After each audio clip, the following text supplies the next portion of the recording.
Ya, Anda masih bersama kami di Bincang Halo Indonesia dan kita masih membahas tentang regulasi donor ginjal yang saat ini masih marak di Indonesia terjadi di beberapa wilayah sehingga menyebabkan banyak kemudian menjadi isu yang hangat untuk diperbincangkan. Betul.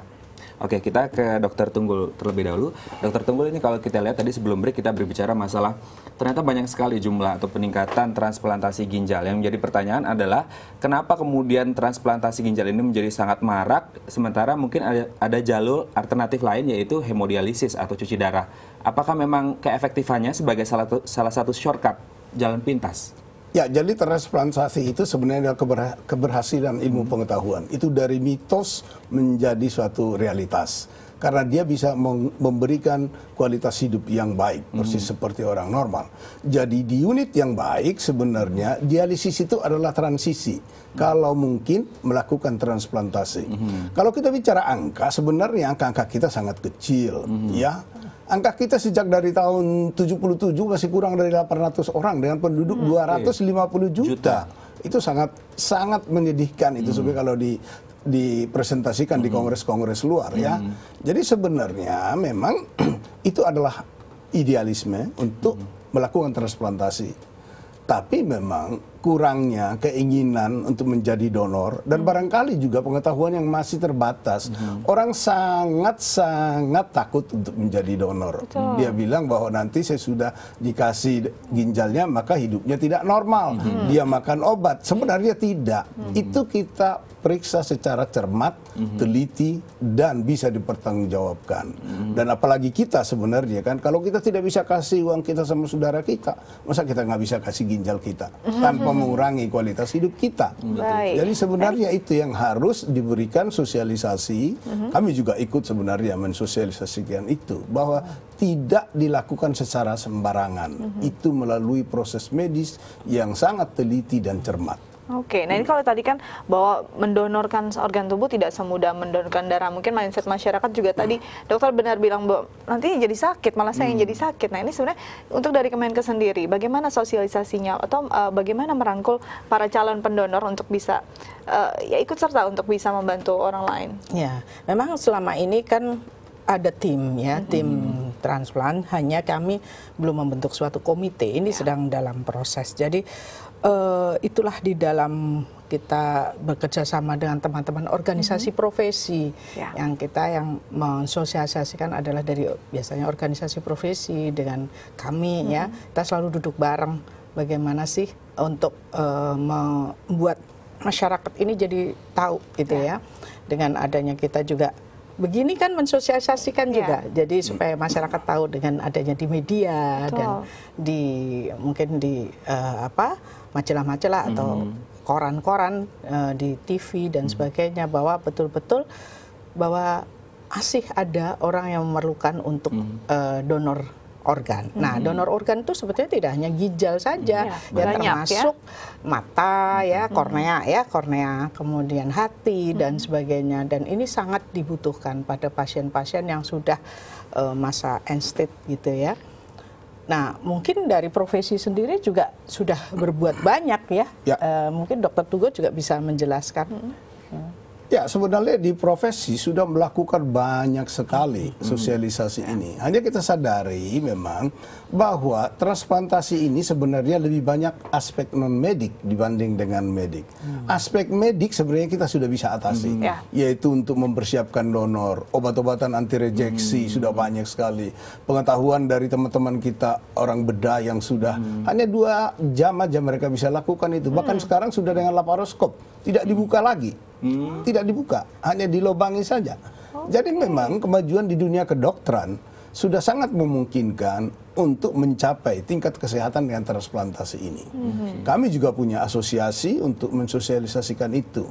Umumnya memang yang mensosialisasikan terutama untuk mulai bahwa seseorang itu membutuhkan itu dari penyakit dalam ya, penyakit dalam, dan itulah yang menjadi koordinator sampai seterusnya. Nanti teman-teman dari bagian bedah, anestesi, imunologi, laboratorium, jantung, paru dan semua dilibatkan. Jadi semuanya sebenarnya merupakan suatu tim yang sangat solid, terkoordinir dan juga sangat bisa dipertanggungjawabkan. Oke, jadi sebenarnya secara medik semua sudah siap. Yang paling besar mungkin 80% mentalnya ya yang harus dipersiapkan. Nah ini mungkin untuk membuka mata masyarakat untuk mau membuka diri menjadi pendonor, kita lihat bagaimana sih urgensinya transplantasi untuk hidup seseorang dalam tayangan berikut. Penyebab gagal ginjal umumnya dikarenakan organ ginjal mengalami trauma akibat kecelakaan atau komplikasi penyakit lain sehingga organ ginjal tidak bekerja dengan baik. Ketika seseorang mengalami kondisi ini, pilihan pengobatan yang dapat dilakukan adalah dengan penyaringan darah atau transplantasi ginjal. Transplantasi ginjal adalah prosedur bedah guna menyelamatkan nyawa seseorang dengan cara memindahkan ginjal dari pasien pendonor ke pasien resipien yang mengalami gagal ginjal. Pasien yang membutuhkan transplantasi ginjal akan menerima organ baru dari seseorang pendonor dari keluarga atau kerabat terdekat. Pendonor diharuskan menjalani tes screening bersamaan dengan penerima, di mana dokter harus memastikan bahwa mereka masih dapat hidup dengan sehat walaupun hanya memiliki satu ginjal. Sementara itu, penerima donor harus melewati pemeriksaan tipe darah dan jaringan untuk menentukan apakah tubuh mereka memiliki resiko yang lebih tinggi untuk menolak organ baru. Hal ini dilakukan untuk mengetahui apakah penerima organ dan donor benar-benar cocok untuk dilakukan transplantasi organ ginjal. Oke, kita lihat tadi bagaimana sebenarnya menolong orang itu sangat-sangat berguna. Tapi kalau misalkan mungkin orang berpikir bagaimana hidup saya setelah mendonorkan salah satu organ tubuh saya, bagaimana dok? Ya itu yang saya katakan tadi, seleksinya sangat ketat. Jadi kalau ada faktor risiko, katakanlah soal umur. Umur yang menjadi donor adalah paling minimal 18 tahun dan maksimum 60 sampai 65 tahun dengan sehat. Dia tidak mempunyai faktor risiko, dia tidak pernah ada diabetes ataupun keluarganya yang diabetes, dia tidak pernah hipertensi ataupun keluarganya, dan juga kalau ada riwayat batu ginjal misalkan, itu tidak. Ada penyakit yang kronis, enggak juga.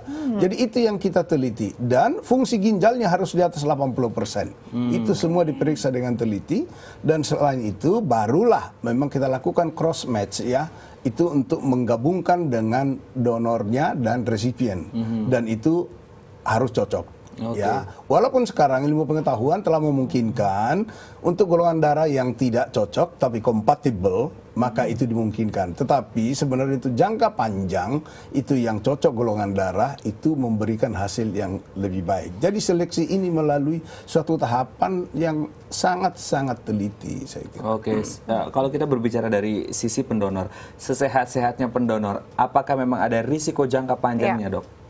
Sebenarnya ada studi yang luas sekali, walaupun studi itu seperti memberikan kesan diperbandingkan orang yang memberikan ginjalnya ya ribuan itu dan orang yang 2 ginjalnya. Ternyata life expectancy-nya, artinya harapan hidupnya, kemudian juga morbiditasnya, sakit atau tidaknya, lebih banyak dialami orang yang 2 ginjalnya. Ternyata sesudah diteliti itu karena orang yang dengan 1 ginjal itu memperlakukan dirinya begitu lebih ketat, hati-hati. Awareness-nya lebih hati-hati, sehingga memberikan hasil yang itu. Dan sebenarnya juga pada percobaan binatang, kalau diambil 1 ginjal dari tikus, ginjal yang 1 tidak tinggal hanya 50%.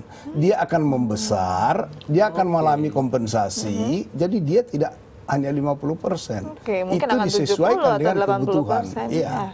Jadi memang jangan, ya, itu menghilangkan rasa takut. Tapi itu memang sangat sulit ya dok. Ya, nah ini mungkin kerja dari semua orang. Tapi Kemenkes khususnya sosialisasinya sendiri sudah sampai mana? Ya, kita selama ini itu bekerja sama dengan organisasi profesi yang selama ini kami menyuarakan itu di media-media dan sebagainya. Itu yang sekarang saat ini sedang dilakukan seperti itu. Bahwa ada aturan ya yang tidak boleh dilanggar, bahwa ini tidak boleh dikomersilkan dan tidak ada paksaan, tidak boleh dieksploitasi donor dan sebagainya. Oke, ini mungkin setelah kejadian yang belakangan ini, apakah ini akan jadi prioritas atau fokus agar masyarakat lebih tidak takut? Kita bahas setelah jeda berikut ya Bu ya. Tetap bersama kami di Halo Indonesia.